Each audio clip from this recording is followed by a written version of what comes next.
예, 오늘 본문 우리 로마서 7장 우리 14절부터 25절 말씀을 중심으로 죄의 문제로 고민하는 신자, 죄의 문제로 고민하는 신자라는 제목으로 함께 은혜를 나누기를 원합니다. 우리는 마음으로 원하지만 실제 행동에는 그렇게 하지 못해서 후회가 될 때가 종종 있습니다.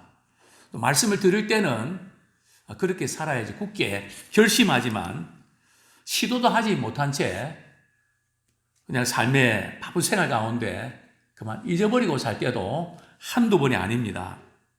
또 이 말은 절대 하지 말아야지 이렇게 하면서 자신도 모르게 툭 내뱉고 주워 담지 못해서 안타까워할 때도 종종 있습니다. 무엇이 문제일까요? 왜 잘하려고 하면 할수록 꼬여드는 걸까요? 그래서 어떤 분들은 잘하려고 하는 마음을 갖는 게 겁이 난다고 말합니다. 왜 그럴까요? 우리 마음에는 두 가지 자아가 싸우고 있습니다. 그래서 이 괴테라고 하는 사람은 그 두 가지가 바로 육의 법과 영의 법이 우리 속에서 싸우고 있다. 또한 파스칼은 이성과 이 정욕이 싸우고 있다. 이성적으로는 그러면 안 되지 이렇게 생각을 하지만 그 욕심 때문에 어떤 감정 그것 때문에 계속 이 두 가지가 싸우고 있다는 거죠. 사도 바울은 속사람과 겉사람이 싸우고 있다는 거죠. 또 오늘 본문에 보면 마음의 법과 죄의 법이 싸우고 있습니다. 우리 싸우고 있다는 것은 우리 신자들에게 나타나는 지극히 정상적인 겁니다. 왜 그럴까요? 자, 오늘 본문을 이렇게 조금 한번 보게 되면 특별히 이렇게 갑자기 바뀌는 것을 우리가 보게 되는데요. 이제 14절부터 이렇게 쭉 보면 우리 7장 1절부터 이제 7장 우리 5절부터 이렇게 쭉 보면 그 대명사가 우리가 계속해서 이제 우리가 이렇게 나오거든요. 그러다가 이제 15절에 보면 내가 나옵니다. 우리가 내가. 여기 내가는 누굴까요? 내가. 여기 내가는 사도 바울입니다. 그리고 시제도 바뀝니다. 우리 5절부터 쭉 보면 그 시제가 과거입니다. 근데 오늘 우리 15절부터 보면 내가 원하는 것을 내가 알지 못하노니 쭉 나오는 거 보면 시제가 현재입니다.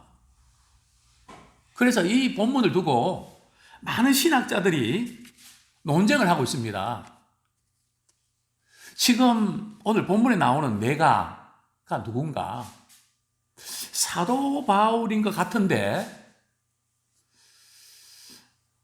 사도 바울이 예수 믿기 전의 상태를 말하는 건가? 아니면 사도 바울이 중생한 이후에 주님 만난 이후의 사건인가? 여기에 대해서 굉장히 논쟁을 많이 합니다. 이제 왜 그런가 하면 바울이 지금 이런 언급을 하고 있거든요. 우리 14절에 보면 하반절에 보면 나는 육신에 속하여 죄 아래 팔렸도다. 내가 육신에 속했다. 죄 아래 팔렸다는 죄의 정도를 하고 있다는 거거든요. 어떻게 바울이 이런 고백을 할 수 있을까? 육신에 속하고 죄 아래에 있다. 그리고 이제 바울은 원하는 것은 하지 않고 원치 않는 것만 자꾸 하게 되는 이런 어떤 모습을 보고 바울이 중생하기 전이다. 이렇게 해석하는 분들이 많습니다. 근데 이제 근간에 와서는 그렇지 않다.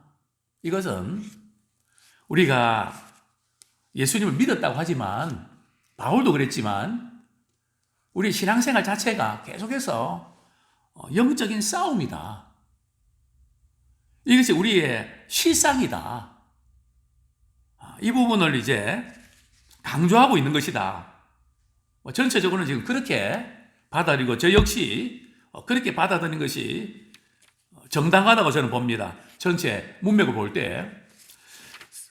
자, 우리 14절 말씀 같이 한번 읽겠습니다. 시작. 우리가 율법은 신령한 줄 알거니와 나는 육신에 속하여 죄 아래 팔려노라. 바울은 계속해서 율법이 죄가 아니다. 율법이 신령하다는 것은 말이죠. 율법은 의롭고 거룩하고 선하다. 율법 그 자체는 전혀 문제가 없다는 거죠. 다만 우리가 죄성이 있어서 율법을 지키지 못해서 그래서 죄의 종로로 가는 그런 우리 자신의 모습이 문제라는 것을 이제 계속 강조하고 있는 것이죠. 즉 율법 자체가 문제가 아니라 타락한 그 본성 때문에 자꾸 죄를 짓게 되는 것이다. 분명히 성도들은 예수를 믿는 순간 그리스도와 함께 십자가에 못 박혀서 죽은 것이 사실입니다. 분명히 죄에 대해 죽었거든요. 그럼에도 불구하고 우리는 아직도 죄의 본성이 있어서 또 죄를 짓는 것도 사실입니다. 자, 이제 이 죄의 본성이 있다. 우리 예수님을 믿었지만 그런 본성이 있다는 것을 우리 어떻게 알 수 있을까요? 그 구체적인 모습이 바로 15절입니다. 15절 같이 한번 읽겠습니다. 시작. 내가 행하는 것을 내가 알지 못하노니 곧 내가 원하는 것은 행하지 아니하고 도리어 미워하는 것을 행함이라.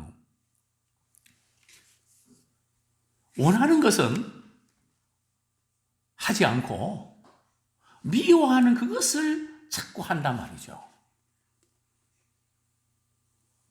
이게 인정이 되십니까? 말을 하거나 또 사람을 만날 때 정말 이렇게 부드럽게 편하게 좀 대해주고 따뜻하게 대해줘야 된다는 마음은 가득하지만 딱 보는 순간에 열받아 갖고 이게 원치 않는 그게 자꾸 나간단 말이죠. 정말 그렇게 안 하고 싶은데 정말 나는 그렇게 하기 싫은데 나도 모르게 그렇게 하고 있는 자신의 모습을 발견한다는 거죠. 이번 주일에 아마 그런 말씀을 좀 구체적으로 좀 드리려고 하는데요. 우리 부모가 잘못했을 때 자녀들의 반응이 두 가지로 나타납니다. 나는 부모처럼 그렇게 안 할 거야 하면서 그렇게 똑같이 닮아갑니다. 이전에 그냥 며느리를 힘들게 했던 시어머니, 나는 절대 우리 시어머니처럼 되진 않을 거야. 근데 자녀들 이제 시집 이렇게 장가 보내고 자기도 모르게 말이죠. 그 시어머니보다 더 말이죠. 그러고 있는 자신의 모습을 발견한다는 거죠. 그러니까 우리는 안 하려고 하면서 안 하려고 하는 생각을 하는 순간에 우리는 닮게 된다는 거죠. 미워한다는 게 안 좋은 건 뭐가 안 좋은가 하면 미워하면서 닮아간다는 거죠. 참 신비한 능력이죠. 나 절대 그렇게 안 할 거야 하면서 자기도 모르게 완벽하게 닮아가고 있는.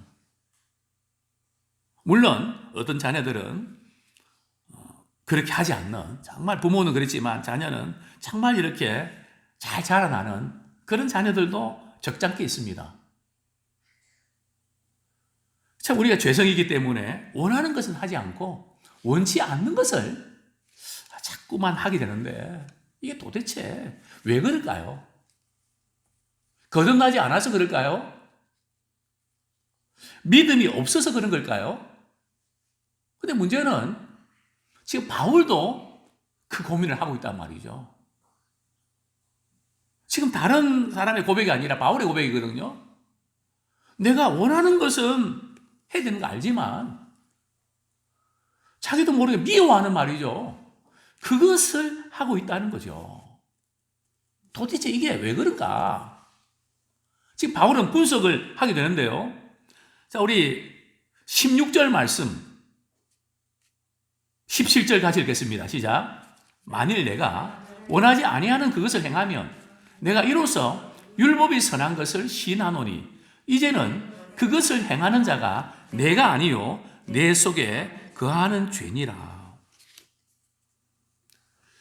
바울은 또 이렇게 분석해서 우리에게 알리고 있습니다. 또 주님께서 우리에게 이걸 깨닫게 해주시는데요. 내가 원치 않는 그것을 내가 자꾸 하고 있다면 그 이유는 뭔가 하면 분명히 율법이 선한 거, 이것이 옳은데 자꾸 이렇게 반대로 하고 있다면 그 율법이 선하다는 것을 반증하고 있다는 겁니다. 또 뿐만 아니고 원치 않는 그것을 자꾸 행하는 그게 누가 자꾸 그렇게 시키냐는 거죠. 누가 우리를 그렇게 만드냐는 거죠. 그것은 바로 우리 속에 거하는 뭐라고요? 죄가 그렇게 한다는 거죠.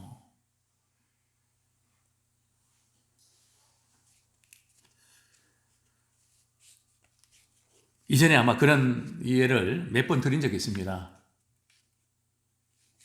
우리 아이들이 이렇게 자라나면서 우리 친구들이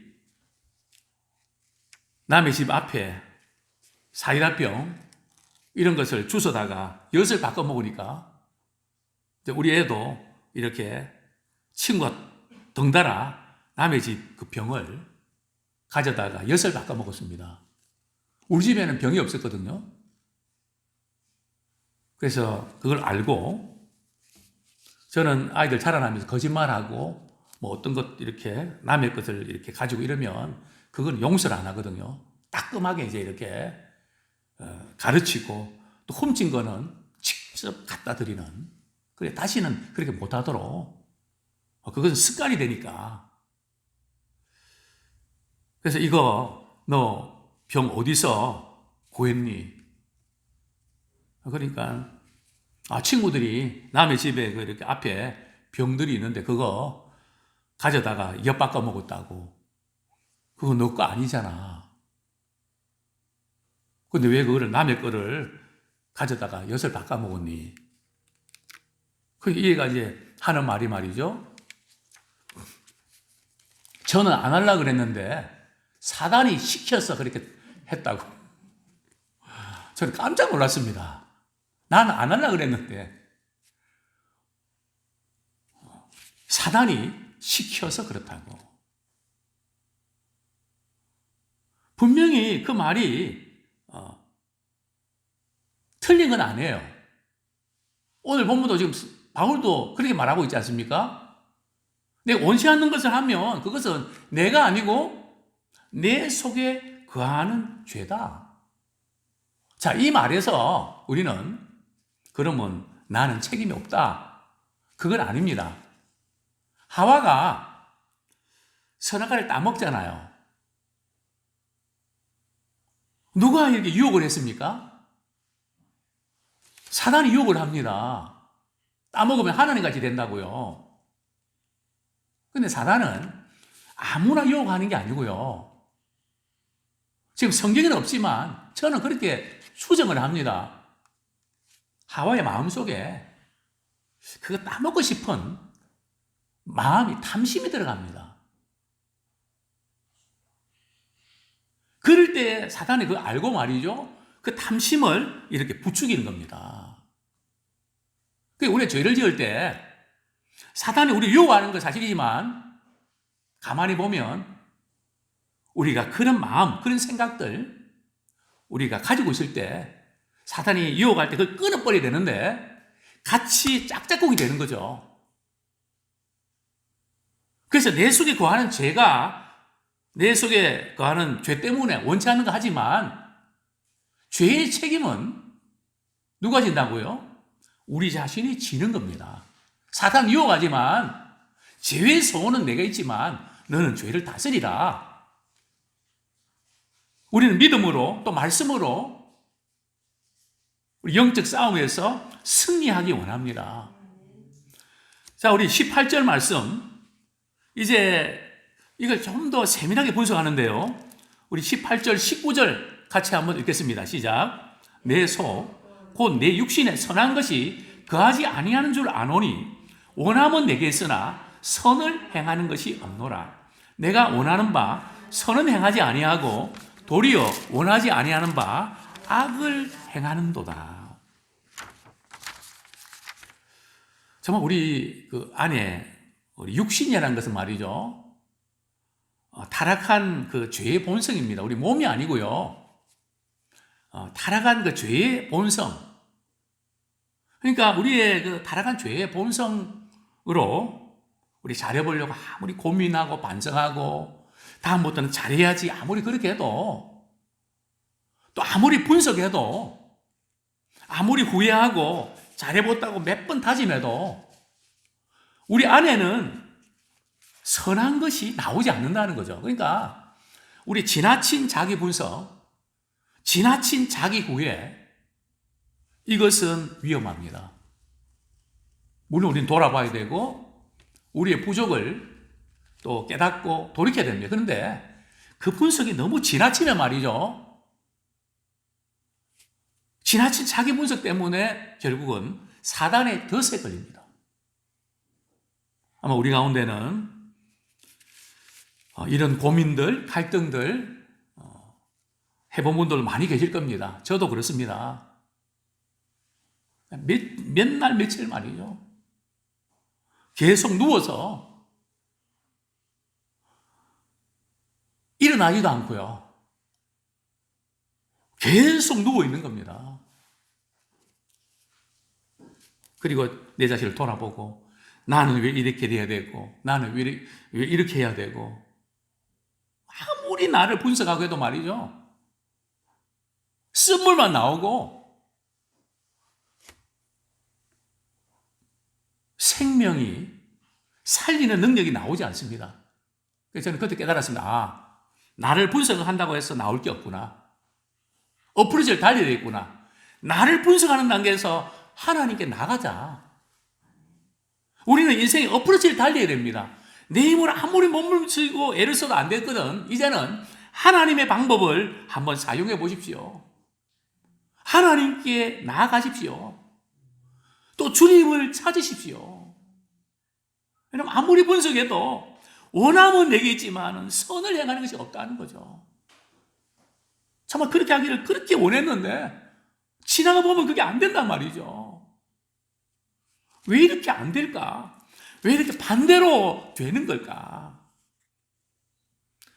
또 20절 말씀 다시 또 강조합니다. 같이 한번 읽겠습니다. 시작. 만일 내가 원하지 아니하는 그것을 하면 이를 행하는 자는 내가 아니요 내 속에 가는 죄니라. 원치 않는 것을 자꾸 이렇게 하고 있다면 그것을 행하는 자는 내가 아니고 내 속에 거하는 그 죄가 자꾸 그렇게 몰고 간다는 거죠. 그 충동이 훨씬 더 강하다는 거죠. 우리 갈라디아서 조금 이따 그 부분 다루겠습니다. 육신은 우리의 타락한 본성은 말이죠. 항상 어떤 기회가 되면 그 틈을 타고 말이죠. 문에 엎드려 있다가 그 틈을 타고 그대로 들어옵니다. 그래서 이 죄는 초전박사를 해야지 뭐 오늘만 하고 한 번만 하고 안 하지 아닙니다. 오늘 박사를 시켜야 됩니다. 오늘까지만 그렇게 하고 다음부터 그래 갖고는 될 일이 아닙니다. 처음부터 그것을 끊어버려야 됩니다. 조금만 틈만 주면 말이죠. 그대로 달려듭니다. 이게 이제 죄의 본성이고 마귀의 전략입니다. 자, 우리 21절 말씀. 그러면서 바울은 한 가지 법칙을 깨달았다고 고백합니다. 21절 말씀 같이 한번 읽겠습니다. 시작.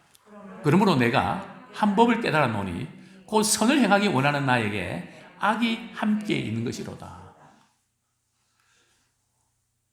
선을 행하기를 원하는데 반드시 뭐가 있다고요? 악이 함께 있다는 거죠. 이것이 우리 거듭난 사람의 실상입니다. 선을 행하려고 하지만 내가 꼭 그렇게 해야 되나? 그렇게 할 필요가 뭐가 있냐? 그러면 어떤 분들은 이런 마음 가지고는 안 하는 게 낫지. 그래 접어버립니다. 그래 접으면 안 됩니다. 우리에게는 항상 그 순도가 말이죠. 또 우리가 무슨 봉사하고 섬기고 그럴 때도 정말 처음에는 순전한 마음으로 정말 하나님 기뻐하시는 그 마음으로 했는데 마음 한구석에는 그래도 누가 좀 알아주면 좋겠다. 누가 좀 소문내주면 좋겠다. 또 누가 좀 인정해주면 좋겠다. 그런 마음이 든단 말이죠. 또 욕심 없이 시작했는데 하고 나서는 욕심이 들어간단 말이죠. 저도 이 부분 왜 그런지 모르겠다. 왜 이렇게 순전하지 않고 이 지금 불순물들이 이렇게 들어오나. 정말 어떤 때는 미치겠더라고요. 왜 이런지. 이게 또 우리의 믿음의 실상입니다.